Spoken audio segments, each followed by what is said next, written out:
October 27వ తేదీ 2025వ సంవత్సరం సోమవారం. ఈ వీడియోలో మదనపల్లి టమోటా ధరలు ఎలా ఉన్నాయో తెలుసుకుందాం.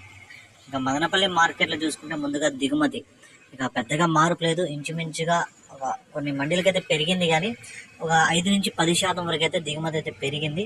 ఇక మొట్టమొదటిసారి వేలంపాట్ల ప్రారంభమయ్యే భాగ్యలక్ష్మి మధ్యన ఇక్కడైతే దిగుమతి అయితే పెద్దగా మార్పు లేదు, ఇంచుమించు నెలలాగే వచ్చింది.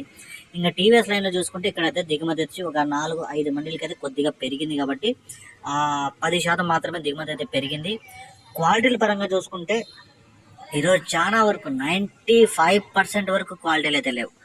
95% కాయలు అన్నీ పొడికాయలు, మచ్చకాయలు, ఈ జాండీస్ కాయలు, మీడియాలు, సెకండ్ క్వాలిటీలు ఇవే ఉన్నాయి. క్లాస్ కాయలు ఏమైనా ఉంటే ఇక్కడో ఒకటి, ఆ క్లాస్ కాయలు కూడా నెంబర్ 1 ఐటాలు కాదు, ఒక రకంగా ఏదో మీడియాల కంటే కొంచెం బాగుండే ఐటాలు మాత్రమే.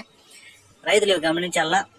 నిన్న 1150, 1100, 1130 సూపరాలు పట్టాయి, కానీ ఈరోజు కనీసం 700 ధర పలికేకి కూడా చాలా ఇబ్బందిగా ఉంది. ముందుగా ఇక్కడ 3వ రకం కాయలు 200 నుంచి ప్రారంభమై 250, 300, 350, 400 వరకు అయితే పలికాయి. ఇక 2వ రకం కాయలు 500 నుంచి ప్రారంభమై 550, 600 వరకు అయితే పలికాయి. ఇక మీడియాల కంటే కొంచెం బాగుండే క్లాస్ కాయలు చూసుకుంటే 600 నుంచి 700 వరకు, అక్కడక్కడ ఒక మండీకి, 7వ మండీకి ఒక ఐటమ్ మాత్రమే 600 నుంచి 700 లోపల అయితే పడ్డాయి.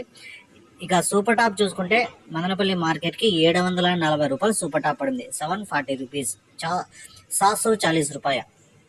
ఈరోజు క్వాలిటీ లేవు కాబట్టి ధర అయితే తగ్గింది.